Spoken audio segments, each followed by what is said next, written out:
আমরা কিন্তু এখান থেকে পরিষ্কার হয়ে গিয়েছি যে একেবারে দুটো বাড়ি দেখো মাথাটা একদম জুড়ে গিয়েছে এবং বাড়িটা খানিকটা হেলাও দেখতে লাগছে, হেলে গিয়েছে এটা বোঝা যাচ্ছে। এবং দুটো বাড়ির যে মধ্যখানের গ্যাপ থাকা দরকার সেই গ্যাপ কিন্তু বলা যায় যে 1 সেন্টিমিটার, জাস্ট 1 সেন্টিমিটার রয়েছে। নিচের তলা অর্থাৎ দোতলা পর্যন্ত যেটুকু গ্যাপ আমরা দেখতে পাচ্ছি 2.5 ফুটের, 3 তলার ওপর গিয়ে কিন্তু জানলা খোলার সেই রকম উপায় নেই। এটা বোঝা যাচ্ছে যে বাড়িটাকে মেকআপ দেওয়ার জন্য এইরকম একটা কনস্ট্রাকশন তৈরি করা হয়েছে যাতে এটাও থাকে যাতে ওটাও থাকে। এই পাহাড়পুর সংলগ্ন ফতেপুরেও এমন অনেক বাড়ি রয়েছে যাদের মধ্যে দূরত্ব 1 হাতও নয়। আমার সঙ্গে আমার ভিডিও জার্নালিস্ট মেহরাজ আলী রয়েছে, আমি একবার ছবিটা দেখাবো। এই হলো একটি আবাসন এবং এই হলো একটি আবাসন, G+5, অর্থাৎ দুটোই প্রায় 6 তলা। আমি যদি একটু হাত দিয়ে মেপে দেখাই, আমার হাতে 1 হাতের মতো দূরত্ব রয়েছে। অর্থাৎ এই বিল্ডিং এবং এই বিল্ডিং এর মধ্যে বাঁধের দূরত্ব কতটা? 1 হাত।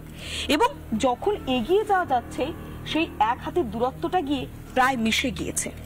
যদি এই বাড়ির জানালা খোলা হয় তাহলে ওই বাড়ি থেকে জানালা খোলাটা সম্ভব নয়। ঠিক এইভাবে গার্ডেন রিচের একের পর এক জায়গায় একের পর এক বিল্ডিং তৈরি হয়েছে।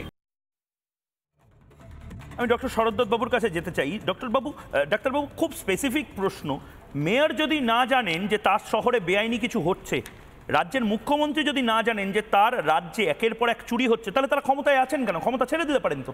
না না, এই কথাটা আমি একদমই মানবো না যে ওনারা কিছু জানেন না। মমতা ব্যানার্জির মতো বিদগ্ধ মহিলা আছেন, আপনি জানেন উনি কটা ভাষা জানেন? উনি 8-10টা ভাষা জানেন।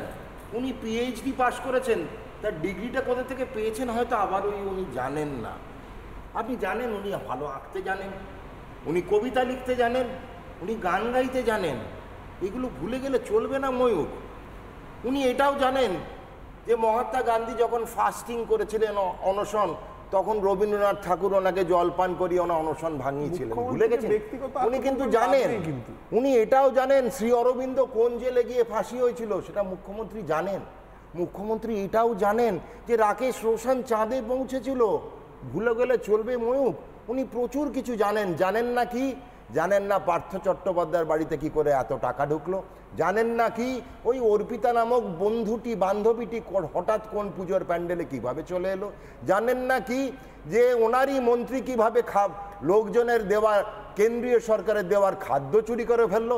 জানেন না কি যে অনুব্রত কিভাবে কয়লা চুরি করলো? জানেন না কি যে এই অনুব্রত এবং তার মেয়ে কি করে ডিআর লটারিতে 1 কোটি পেয়ে গেল? জানেন না কি যে তৃণমূলের সবাই এত কি করে চুরি করে ফেললো? জানেন না কি ওনার ভাইপোও চোর? উনি খালি বলতে পারছেন না, উনি জানেন প্রচুর, কিন্তু জানেন না যেগুলো, সেগুলো আমাদের আসলে জানাতে চান না। এটাই রোগ। এতদিন মানসিক চাপে ছিলেন, তো হালে একটা শারীরিক চাপও এসেছে। আমি দ্রুত সুস্থতা এবং আরোগ্য কামনা করি।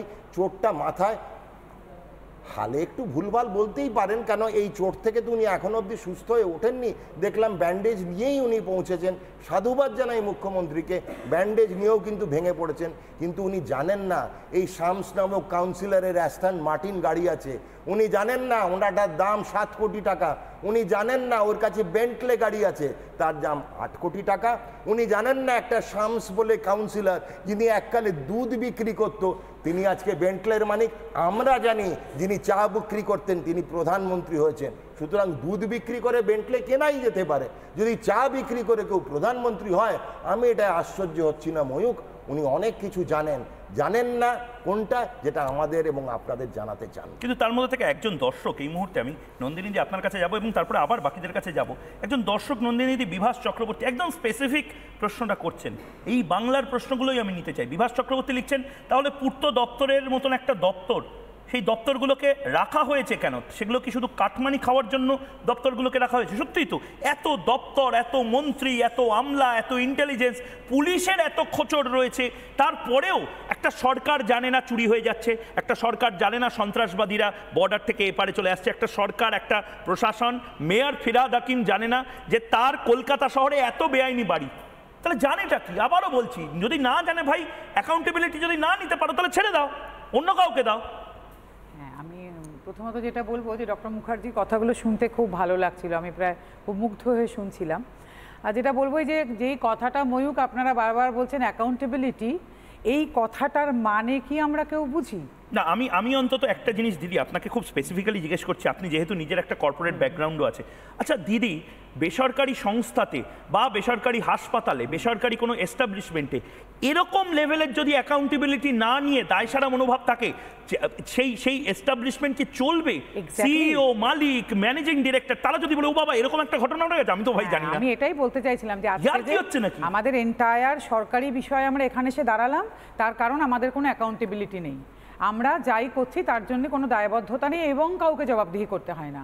দিনের পর দিন আমরা সব কিছু নিয়ে বলতে পেরেছি জানি না। আমরা বলতে পেরেছি কি সন্দেশখালি নিয়েও আমরা তো জানতাম না ওখানে এরকম হচ্ছে, তাহলে আমি তখনও বলেছিলাম তাহলে আপনারা সরকারে বসে আছেন কেন? আপনাদের এটুকু ইন্টেলিজেন্স যদি নেই, আপনাদের এটুকু খবরাখবর যদি নেই, তখন আপনারা কি দায় চাপাচ্ছেন? বিরোধীরা কেন জানায়নি কেন? এটা কি তাদের দায়? আপনারা সরকারে থেকে কিছু জানেন না যে এখানে এই ঘটনা ঘটছে, আপনারা বলছেন বিরোধী, আর কোনো কিছু হলে আপনারা বলছেন বিরোধীদের সময় এটা হয়েছিল।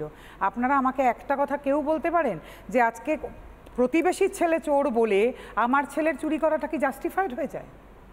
আজকে প্রতিবেশীর ছেলে চুরি করে এনেছে, তাহলে কালকে আমার ছেলে চুরি করলে তখন আমি বলবো পুলিশকে কালকে জানেন ওর ছেলে চুরি করেছিল, তাহলে আমার ছেলেও চোর, এটা কোনো অন্যায় নয়? পার্টিটা না এখন তুলসী মঞ্চ কংগ্রেস, টিএমসি, এখন সবাই হঠাৎ ধোয়া তুলসী পাতা হয়ে গেছে। আমি বুঝতে পারছি না যে সবাই বলছে না আমরা কিছুই জানি না। জবাবদিহি যদি না থাকে, মানে প্রথম থেকে বলছেন যে পূর্তমন্ত্রী, পূর্ত দপ্তর কাউর দেন, এখন শুনছি নাকি আধিকারিকদের দোষ।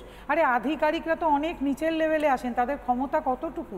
গভর্নমেন্ট লেভেলে গিয়ে মানে মন্ত্রীকে জানা মানে মন্ত্রী সকালবেলা উঠে তাহলে আপনি বলতে চাইছেন অর্ক মন্ত্রী কিচ্ছু জানেন না? তাহলে মন্ত্রীর নিজস্ব নেটওয়ার্ক বলতে কিছু নেই? নিজস্ব নেটওয়ার্ক মানে তো আধিকারিক না, না নিজস্ব নেটওয়ার্ক মানে তো আধিকারিক, তাহলে আধিকারিকদের বিরুদ্ধে মন্ত্রীর দোষ। তাহলে আমার মনে হয় মন্ত্রী সবার আগে পদত্যাগ করা উচিত। কাউন্সিলরের কাছে 8খানা গাড়ি, কোটি কোটি টাকার গাড়ি রয়েছে, সেটা আপনারা জানেন না? না, পরিষ্কার কথা হচ্ছে কাউন্সিলরের যদি ব্যক্তিগত কোনো সম্পত্তি থাকে যেটা নিয়ে আপনাদের প্রশ্ন, যেটা নিশ্চয়ই আয়কর দপ্তর দেখছে, কারণ কি একটা গাড়ি চলে আয়কর, ইডি, সিবিআই, এফবিআই সবাই সবকিছু দেখবে।